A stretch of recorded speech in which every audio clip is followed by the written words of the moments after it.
YouTube ચેનલમાં સ્વાગત કરું છું, જે તમારે શેર કરવાની છે, લાઇક કરવાની છે અને પાછું ઘંટડી મારીને લોકો સુધી પહોંચાડવાનું છે. મહિલા મંડળના સેમિનાર હતો, બધા જ બહેનો, પરણેલી બહેનો, અને 10 વર્ષ, કોઈને 15 વર્ષ, કોઈને 20 વર્ષ. એમાં એક મોટિવેશનલ બેન, અને એ કહેતા હતા કે ભાઈ આપણે સંવેદનાઓ ઘસાતી જાય છે. તમે તમારા પતિને, આજે મેં કીધું ને એમ ઈ બેની વાત કરી, મારી વાઈફ ટૂંકમાં એમાં હાજર હતી એટલે આ મને ખબર પડી, નકર તો ખબર ન પડતા મુદ્દાની. અને એણે કીધું કે તમે તમારા પતિદેવને છેલ્લે ક્યારે આઈ લવ યુ કીધેલું? તો કે એને તો 10 વર્ષ થયા. મેં તો કીધું તું એને 10 વર્ષ થયા. પછી તો કોઈ દી નથી, કે 15 થયા, કોઈ કે મેં તો એક જ વાર નથી કીધું. એ કે આવું બધું થયું. અને તો કે અત્યારે તમારો મોબાઈલ કાઢો અને મેસેજ કરો અને તમારા પતિને આઈ લવ યુ લખો. બધી 20-25 બહેનો હતી, બધાએ મેસેજ કર્યો આઈ લવ યુ. બીજું કાંઈ નહીં, આટલું જ.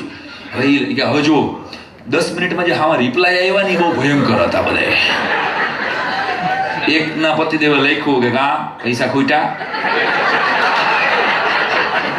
બીજાનો રિપ્લાય હતો કે તારે કઈ લેવું છે નવું.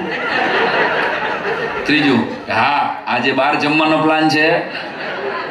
ચોથો હા નવી સાડી લીધી. સાતમો તારે પિયર જવાનો પ્લાન બનાવ્યો છે. છઠ્ઠો તારા ભાઈને પૈસાની જરૂર છે. આઠમો હા અમે ધંધામાં હલવાના છીએ, પેમેન્ટ આવતા નથી, ચેક બાઉન્સ થાય છે, તને અટાણે રોમાંસ પૂછે છે.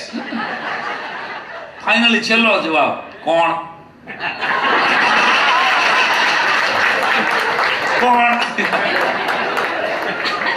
એટલે ફરીને કહેવાનો અર્થ કે શબ્દોની એક્સપાયરી ડેટ હોય છે દોસ્તો. વર્ચ્યુઅલ વર્લ્ડની સામે એકચ્યુઅલ વર્લ્ડનું ના વધારે કનેક્ટિવિટી આપણી બને. ઠાકોરજી ખાલી મૂર્તિમાં છે આવું જો માનતા હો તો ભલા માણસ મૂર્તિ જ છે. 25-30 હજારમાં નહીં, 2-5 લાખમાં જયપુરના કે ઉદયપુરની ફૂટપાથ ઉપર કૃષ્ણની મૂર્તિ બને છે.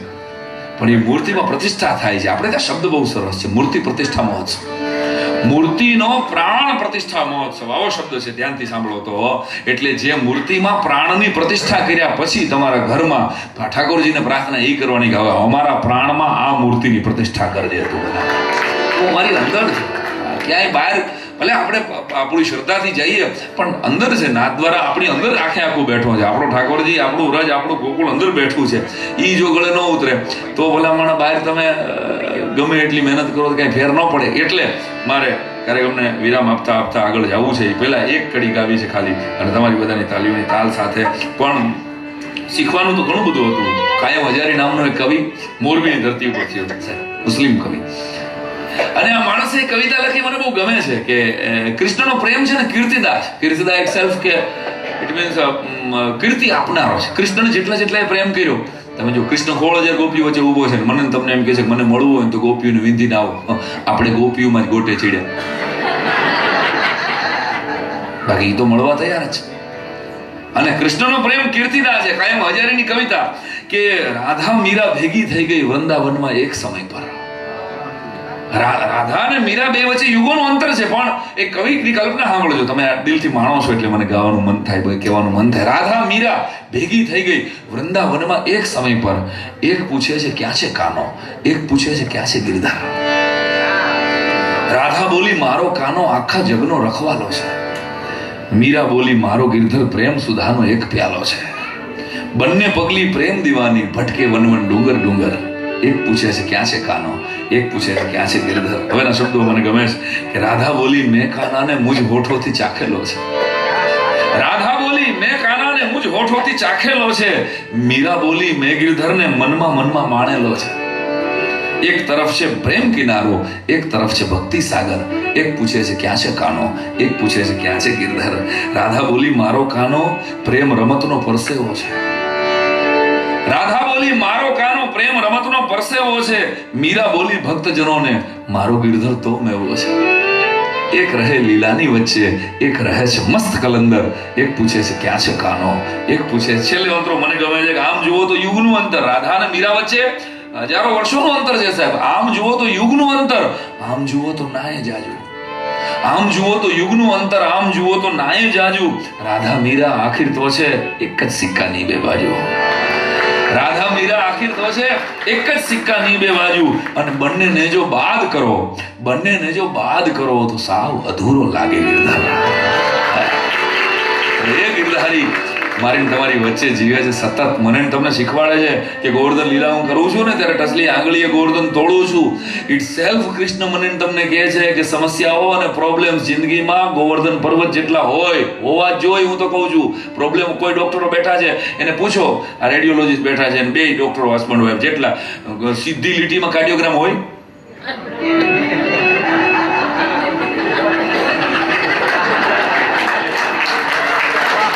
That's all.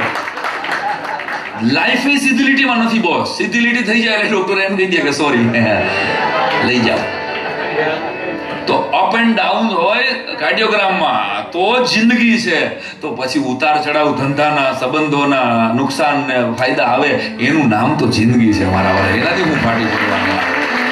આ વન લાઇનર મેસેજ છે. અપ એન્ડ ડાઉન આવે ભાઈ. હા, તમે જુઓ ઘણા તો અંબાણી ઘરે લગ્નમાં ગયા હતા ને, ત્યાં ભૂલ કાઢતા હતા, ભૂંગળા નહોતા. જેને ભૂલ કાઢવી હોય અંબાણી ઘરે નહીં ભૂલ કાઢે યાર. અને રાજી થવાનું હોય ને, ઝૂંપડામાં ખાલી લસણની ચટણી, ડુંગળીનો દડો ખાઈને, રોટલો બાજરાનો ખાઈને ઘરે પણ બહુ સારો પ્રસંગ કર્યો. એટલે હું કહું કાયમ કે તમે કોઈના પણ લગ્ન પ્રસંગમાં જાઓ, XYZ કોઈ પણ પ્રસંગમાં જાઓ, એના જમણવારના કોઈ ડિફોલ્ટ ન કાઢવા. કારણ કે એ દીકરાના લગ્ન હોય અને એ જમણવાર માટે એ બાપ આખી જિંદગી કમાતો હોય છે સાહેબ. એક દિવસ મારી દીકરીના લગ્ન છે, હશે કદાચ કંઈ ભૂલ થઈ જાય, ભાઈ મિસ્ટેક રહી જાય, પણ તો એટલે ફરી ફરીને કૃષ્ણ પાસેથી શીખવા જેવું કે સમસ્યાઓ તો ગોવર્ધન પર્વત જેટલી હોય મારા વાલા, ટચલી આંગળી જેટલી શ્રદ્ધા રાખજો તો ભલા માણસ. હા વડીલ, આપણે પૂરું એક રજા લેવા આવશો તો આપણે પૂરું જ કરીએ છીએ. મને કહો, તમારી જેમ મને ભૂખ લાગી છે. જે સમય પ્રમાણે આપણે બરાબર 10 વાગે તમે બેઠા હશો તો હું પૂરું કરી દઈશ, ચિંતા ન કરતા. અમારું ATM જેવું હોય છે.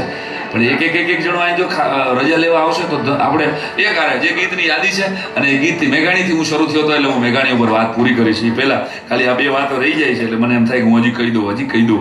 બાકી તો ઘટના એ છે કે કૃષ્ણ મને તમને શીખવાડે છે. કૃષ્ણ સુદામાને તાંદુલ ખાય અને પોરબંદરમાં બંગલો બનાવી દે છે. તમે જુઓ, એ તાંદુલનો ઇતિહાસ તો એવો છે કે સુદામાના તાંદુલ ખાઈને બંગલો થઈ ગયો. કૃષ્ણએ કીધું નહીં કેટલા રૂપિયાની જરૂર છે.